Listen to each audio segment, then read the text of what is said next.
네, 오늘은 연설이 아니라 짤막한 강의를 할까 싶습니다.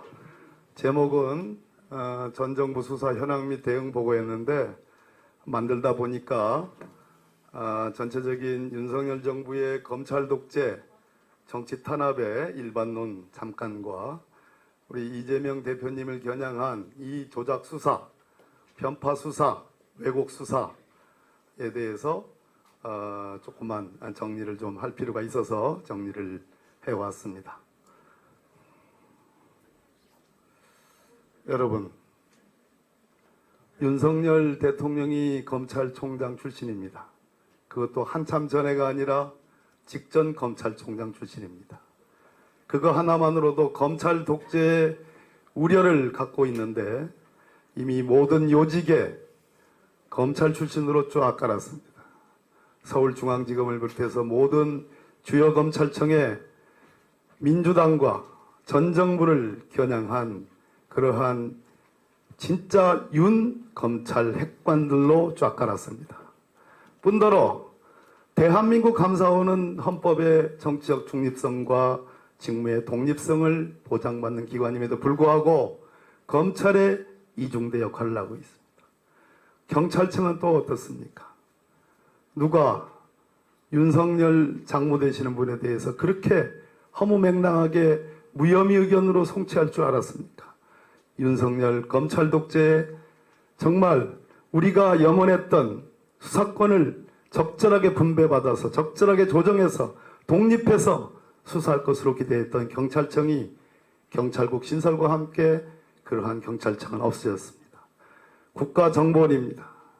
여러분, 국가정보원에서 이제는 인사와 관련된 그러한 정보 수집을 하겠다고 합니다. 바야흐로 정말로 검찰 독재, 야당 탄압, 공포정치의 시작입니다.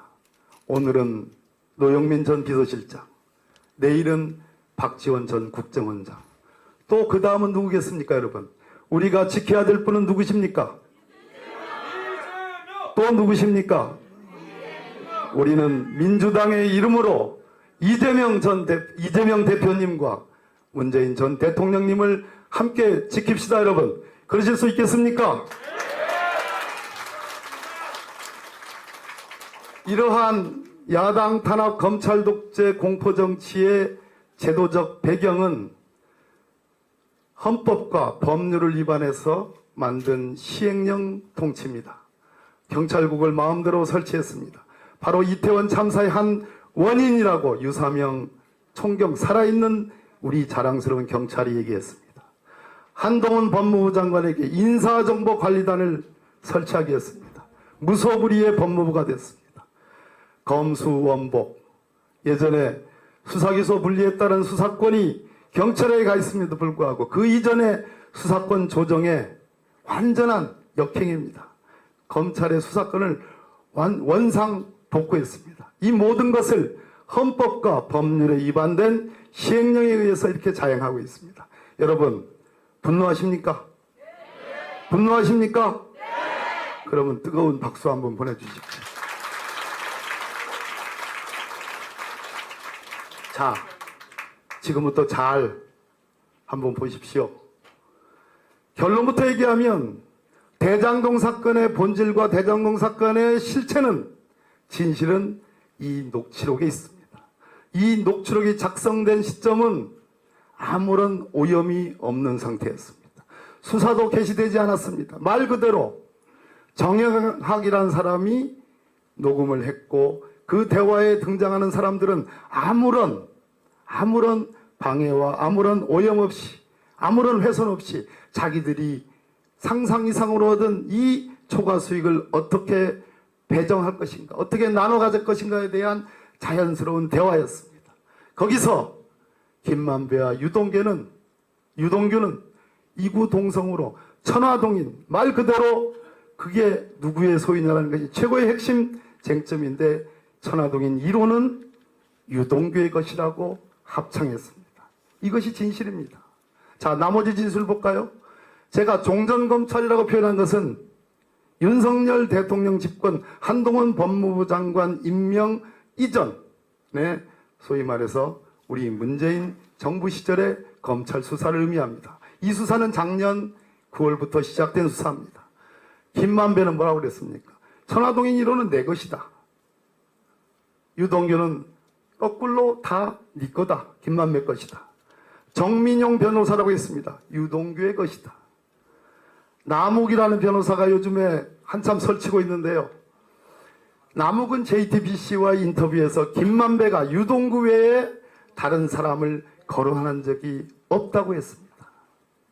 이것이 비교적 녹취록에 약간은 부합하는, 그러나 완전히 부합하지 않는 그러한 종전 검찰에서의 진술이었고, 이 진술에 기초하고 녹취록이라는 가장 강력한 물증에 기초해서 종전 검찰은 서울중앙지방검찰청은 유동규를 기소하면서 바로 천화동인 1호는 유동규가 천화동인 1호라는 것에 입각해서 700억 원의 약정을 받았다는 혐의로, 주요 혐의로 기소했습니다. 그러나 윤석열 검찰이 들어서고 나서 법정의 증언에서는 이 사람들의 진술이 김만배의 진술의 기조 외에는 다 180도 둔갑했습니다. 완전히 모순된 진실이고 완전히 적반하장의 진술입니다. 유동규, 내 몫은 없다. 정진상과 김용이 이제서 나타납니다. 이것은 유동규가 석방된 이후에 한 진술입니다. 남욱, 자기가 말하는 얘기는 김만배로부터 들은 얘기다. 그러나 맨 밑에 김만배 얘기에 이 시장 측 지분 얘기는 허위고, 이러한 얘기가 있고 나서, 대장동 사건이 있고 나서 기반시설의 추가 부담, 즉 만약에 이재명 시장 측의 김용, 정진상이라는 이런 사람들이 같은 동업자이고 같은 지분이고 천화동 1호의 지분이었다면 그것은 비용이 적게 들수록 내 이익이 많이 남는데, 이재명 당시 시장은 추가로 800억에서 1120억까지 기반시설 비용 부담금을 추가로 내게 했습니다. 이것이 김만배가 남욱을 직접 법정에서 신문하면서 여기에 만약 이 시장 측 사람들이 동업자로서 지분을 갖고 있다면 이렇게 수백억 원씩 되는, 1000억 원이 전으로 오가는 그러한 엄청난 부담을 한다는 것이 동업자의 이익을 훼손하기 때문에 그것은 이치에 맞지 않는다라는 그러한 신문까지 있었습니다. 정영학입니다. 바로 녹취를 했던 그 장본입니다. 이 천화동인 1호는 유동규와 김만배가 각 일부씩 갖고 있는 것이라고 얘기했습니다. 남욱은 김만배의 신문에 이 대표는 공식적으로 CR도 안 먹힌다. 10년 동안 그렇게 한번 해보려고 했는데 CR도 안 먹히더라고 진술했습니다. 여러분, 사람들이 간혹 저에게 또 방송에서 기자들이 이재명 대표의 사법 리스크가 어떠하냐고 질문합니다. 저는 얘기합니다. 물증은 없고 여기에 등장하는 이 등장인물들은 모두 지금 재판을 받고 있는 피고인들입니다.